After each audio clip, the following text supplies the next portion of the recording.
You can't say yes to things without first saying a few no's. 2024 was a rough year for me. Well, it certainly started that way. So there is plenty that I am happy to leave behind. And if you want 2025 to be calmer, simpler, smoother, maybe you will want to ditch some of these things too. In fact, I challenge you to say no to the last thing on this list because it sounds so counterintuitive, and yet it could be extremely powerful and impactful. Let's go. Hey, how's it going? It's Laura, and if I want to thrive in 2025, then these are some things that I need to let go of. I mentioned this first one in my video about the habits that I formed in 2024 that were really helpful, so I'll just cover it very briefly here, but essentially it is not communicating my needs and therefore suffering in silence. Yeah, we're not doing that anymore. The year started with depression. You know, lots of the things kind of just started to get on top of me. Few little things were festering away underneath the surface until I snapped. But it may not have got to that stage if I had effectively communicated how I was feeling, if I hadn't, just stepped back and completely retreated from the world. And I ended up so annoyed at myself for retreating that I ended up speaking up, and it has become great at just helping to cut things off at the source, or cut things off early before they have a chance to take root and just eat away at me. Now, I will say, communicating my needs, having difficult conversations does not come naturally to me. I am a people pleaser. I just want to keep the peace. I don't want to rock the boat. I want everyone to like me, but it hasn't served me. So I know this will take some practice. I've already started. I think I will get better at it as time goes on. But the days of being a doormat, or expecting people to be able to read my mind, or just accepting certain things, yeah, those days are done. Or even trying to convince myself that everything is fine, everything will work out okay, just because I know that facing something will be difficult. So in 2025, I am going to be more clear, more direct, more honest about what I want and need. Following on from that then, one of my biggest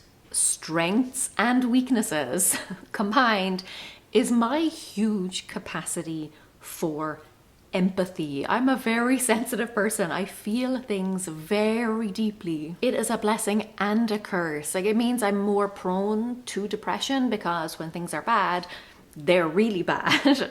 But it also means I am capable of and feel immense joy. One thing in particular that I have struggled with when it comes to this is taking on other people's stress. Someone else is worried about something, so now I'm also worried about that thing. I'm worried for them, I'm worried with them. But carrying someone else's stress or problems or grievances doesn't help me, and it doesn't help them. And yes, it can be great to ease another person's burden, problem shared is a problem halved and all that. But me just stressing, what does that achieve? And sometimes I can even empathize so much that it becomes this back and forth about how terrible it is, and yeah, it all just spirals out of control from there. So in 2025, I am focusing on being supportive without being sucked into the stress, without taking on those feelings for myself. I can feel bad for them without feeling the badness that they feel, if that makes sense. Empathy is great, but so is peace. Now, in my video where I talked about how I transformed my life when I turned 40, I mentioned how I essentially erased my to-do list. Just deleted everything off it so I could start again. And it was incredibly freeing. I hadn't even realized how burdened I felt by the weight of all of those unfinished projects. The things that had been on my to-do list for months or maybe even years. One of them was creating a photo book of my daughter's first Christmas. She's 11.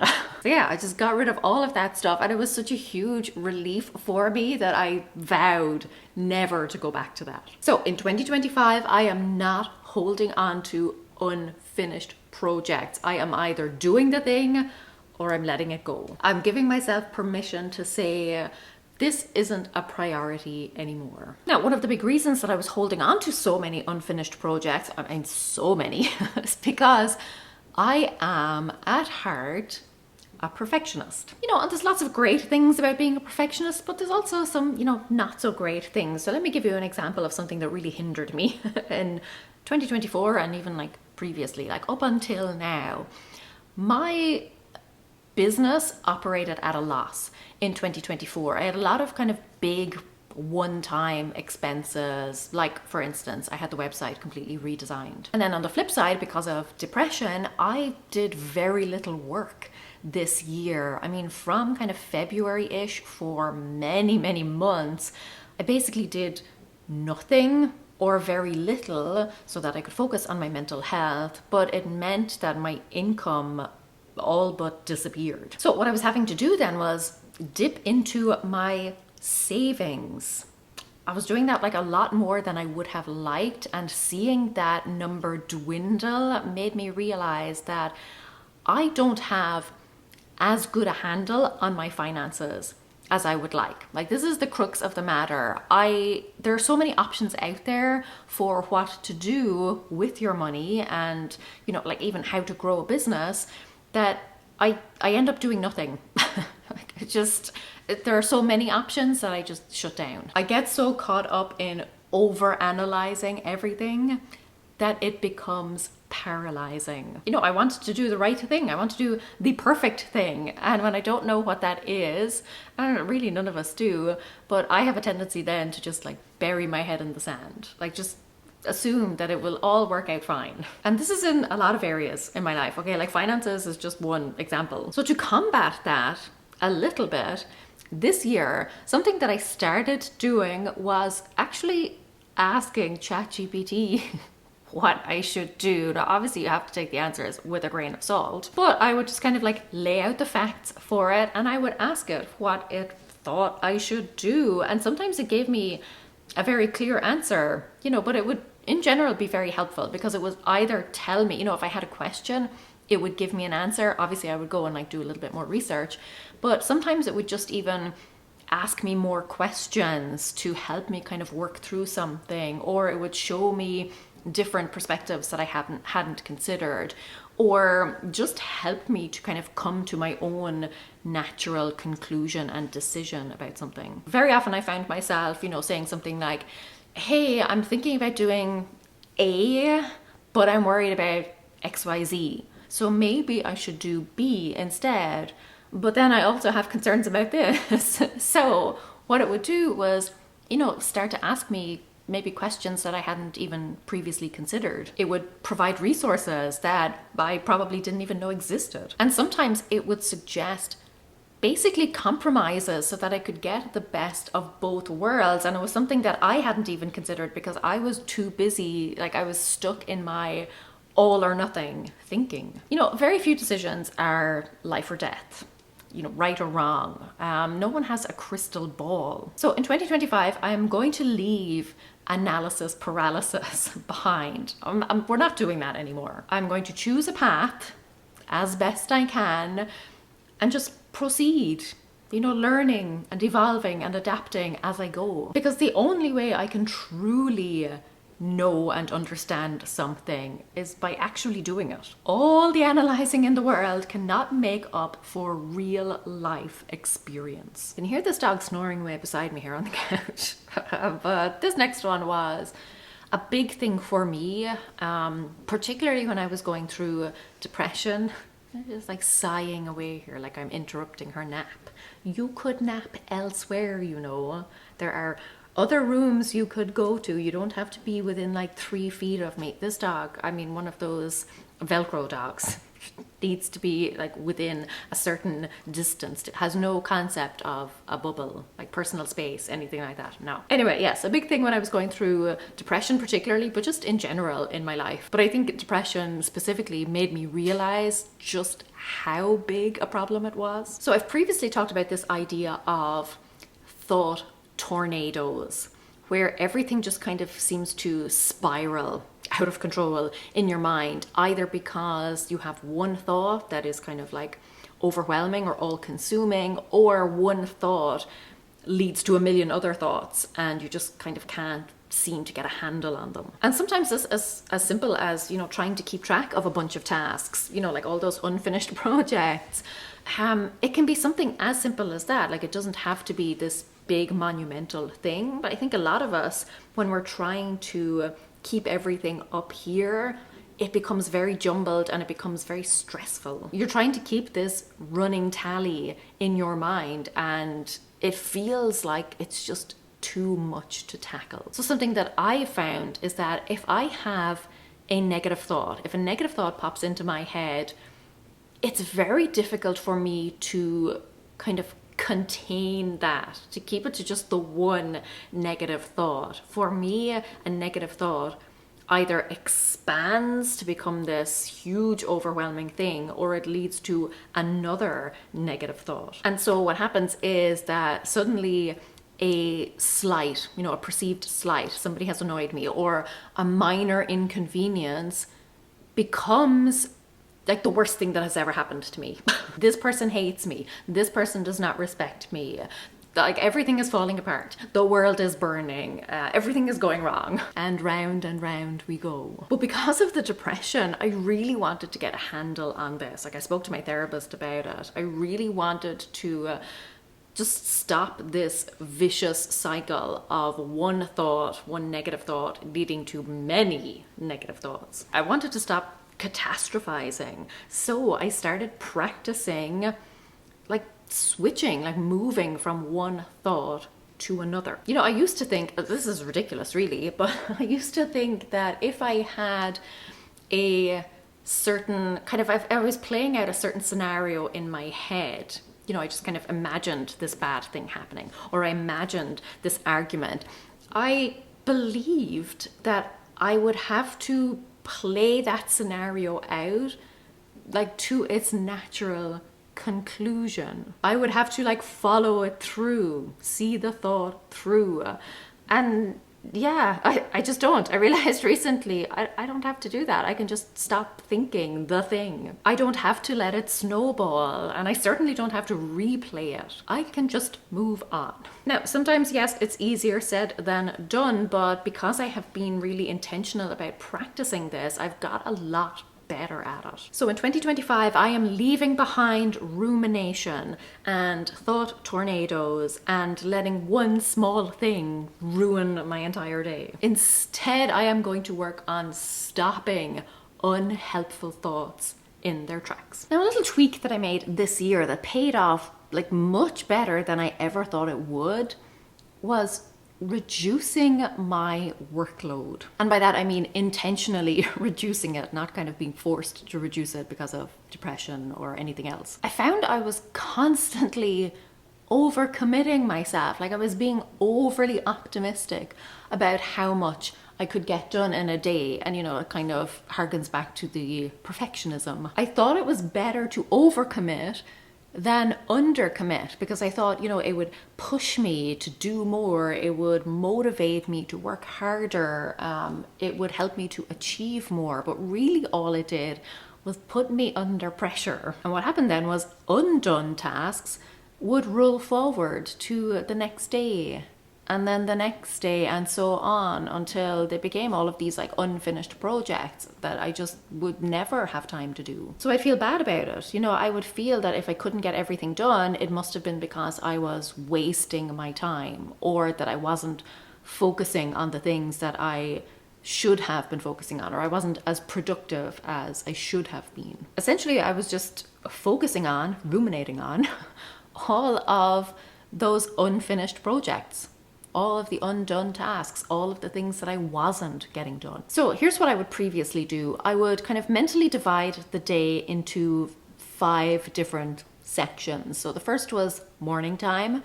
Then I would have 3 work blocks during the day. So the first would be a morning work block. Then I would have kind of an early afternoon, then a late afternoon, and then I would have the evening time. But what I've started doing the past few weeks is reducing down to just 2 work blocks. So instead of trying to do 3 big tasks every day, I'm just focusing on 2, and it's made a huge difference. It's just relieved so much pressure. Like, I'm actually completing my weekly to-do list on a consistent basis. Like, nothing is rolling forward to the following week, nothing is being left undone. And then if I do happen to check something off early, because some days I do have more time and energy than others, I will either use that as an opportunity to start working ahead, or I'll just take a break. But it's given me so much more wiggle room for those days when something unexpected crops up, which I feel is a lot of days really, or those days when I'm just feeling extra tired. Obviously, my health was a big concern this year and has been for the past few years. So it's been nice to have that extra buffer, to not feel like I have to push myself every single day. Because I have that buffer, if something does happen, I don't feel stressed about it. I don't feel guilty about it. I don't feel bad about it.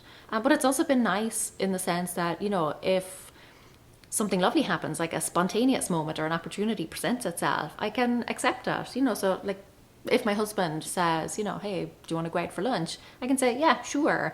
And I would have always said yes, but there would have been a part of me that would have thought like, oh, this is going to mess up my schedule for the day. Like, how am I going? I'm going to have to like work into the evening to catch up on things. No, now I can just go and enjoy it. So I can be more spontaneous without the stress. So in 2025, I am committing to continuing those 2 work blocks a day and just generally not over-committing myself, not putting more on my plate than I can handle. Anything else, it's just not worth sacrificing my peace for, and it's not worth sacrificing all of those fun, spontaneous moments for. Now, this next one follows on from that, and it's something that I covered in my video about having a pre-decisions plan. So I talked about having some kind of stock phrases that you can use if you've been put on the spot. Things that will make it easier for you to say no to something. One of the best things that I discovered when I moved to the US is that people here in general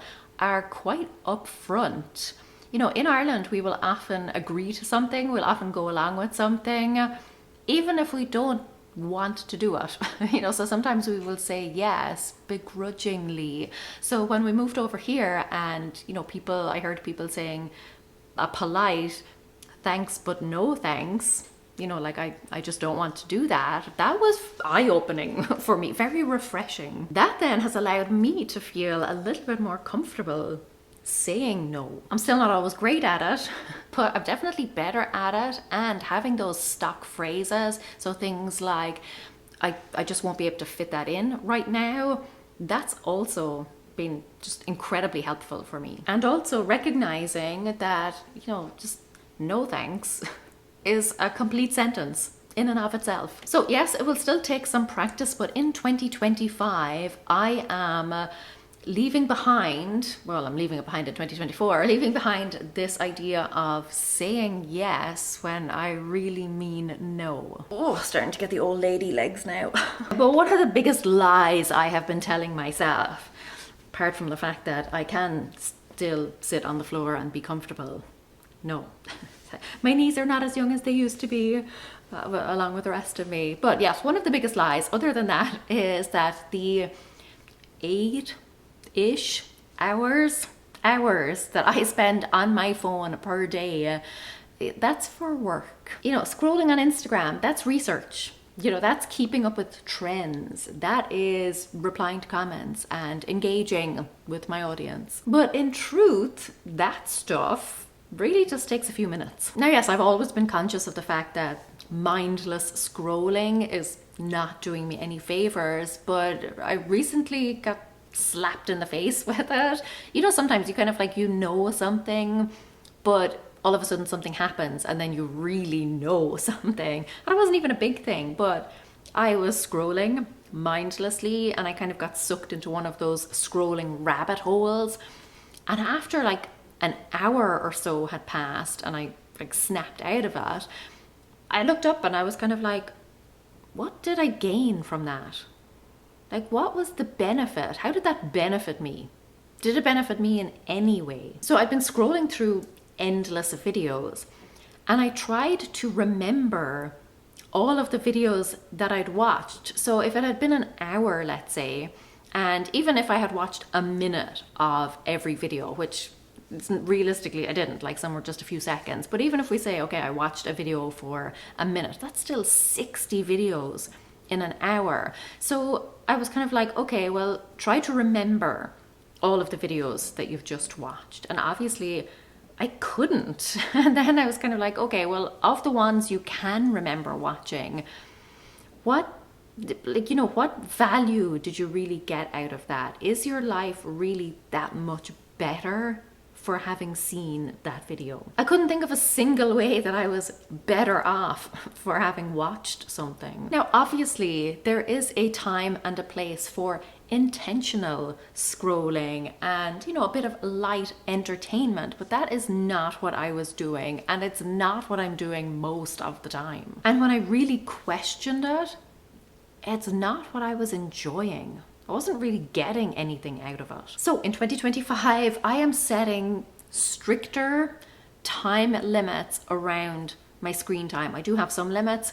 Yeah, I'm tightening those down. I'm going to set more boundaries around reaching for my device. I'm going to be much more mindful about when I reach for my phone, how often I reach for my phone, why I'm reaching for my phone, and try and replace that habit with something else, like reading. These apps are designed to suck you in by showing you enticing things, and the less you look at it, the less chance there is of that happening. Like if each time I check my phone, I'm sucked in for an hour, it just makes sense that I would check it less often, and therefore there is less opportunity for me to be sucked in, and I'm wasting less time. The less I log in, the less chance I'm giving them, the big companies, the big social media companies, the chance to steal my time and my focus. Now, if you've been following me for a while, you'll know this next thing, but I used to be a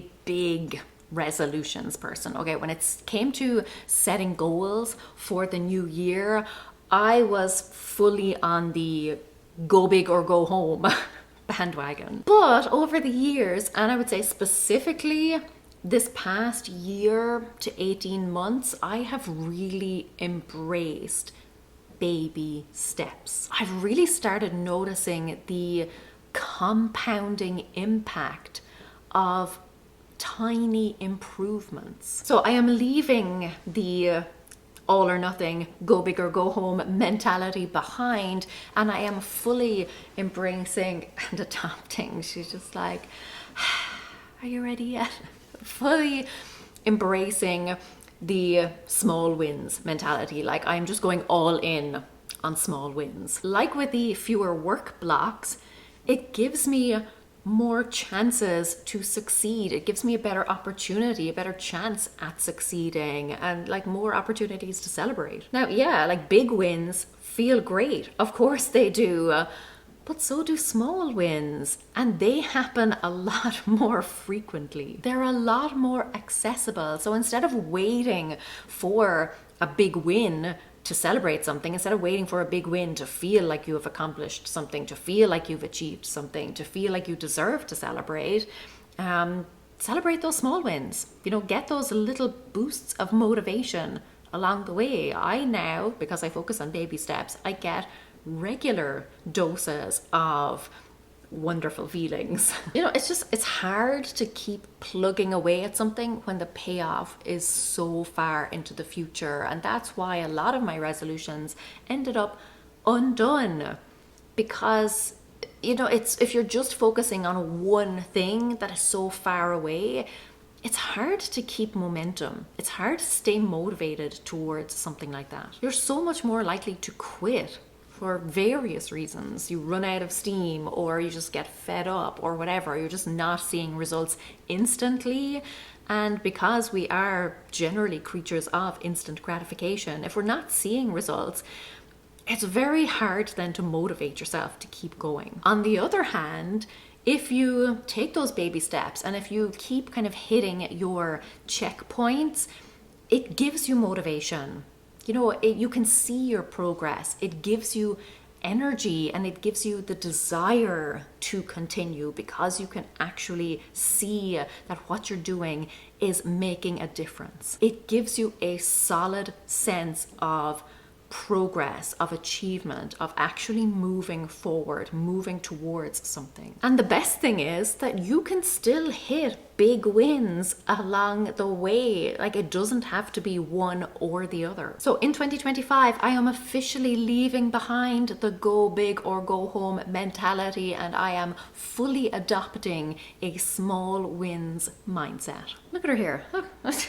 just life O'Reilly. But when I talked about reducing down to 2 work blocks a day, I mentioned this kind of feeling of not being good enough, you know, not feeling like a failure, essentially. Feeling like I was constantly falling behind, like I was ignoring what I was getting done and focusing on what I wasn't. It's so easy to focus on lack rather than on abundance. It's so easy to focus on our weaknesses instead of on our strengths. We keep thinking we need to improve things. And while yes, it is great to work on yourself and to try and make things better for yourself, maybe we're trying to make the wrong things better. So there are some things where I am maybe like a 2 out of 10 in terms of the effort I put into something or the skill level I have. And so I think,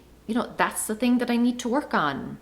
I should keep focusing on this thing until I get reasonably good at it, or at least competent at it. You know, maybe get myself to a 3 or a 4 or maybe even a 5. But I forget that I could take something that I'm good at and become great at it. Like, I could take myself to a 10, because let's face it, I'm a lot more likely to go from like a 7 or an 8 to a 10 than I am from a 2 to a 10. So sometimes it's not about improving on the things that you're bad at, because let's face it, there will always be an endless list of things that we're bad at. But instead, it's about doubling down on the things that we're good at. It's about making space for excellence and enjoyment rather than struggling just to hit mediocrity. And let's be clear, this is not about being perfect. This is simply about enhancing your strengths, enhancing the things you're good at, rather than constantly trying to grapple with things that you're just not good at, rather than constantly trying to grapple with your perceived weaknesses. You know, if I ignored all the things that I'm good at and focused only on the things that I'm not good at, I'm not sure how enjoyable life would be or how much progress I would really make. Now, yes, I will still try to improve the odd thing that, you know, I'm not currently good at, but I think that by getting better at it, it would make a significant difference to my life. But for the most part, in 2025, I am going to focus on strengthening my strengths. So what is something that you are not going to do in 2025? And if there's a part of you that's like, I'm ready to leave all of this behind, like I am just ready for a full factory reset, click here, because I explained exactly how I did that for myself earlier this year. It turned my whole year around. Like, I went from being depressed to probably the most happy and fulfilled I have ever felt. So go check that one out if you haven't already, and until then, go raibh míle maith agaibh. Agus feici mé sibh sigalua. Slán.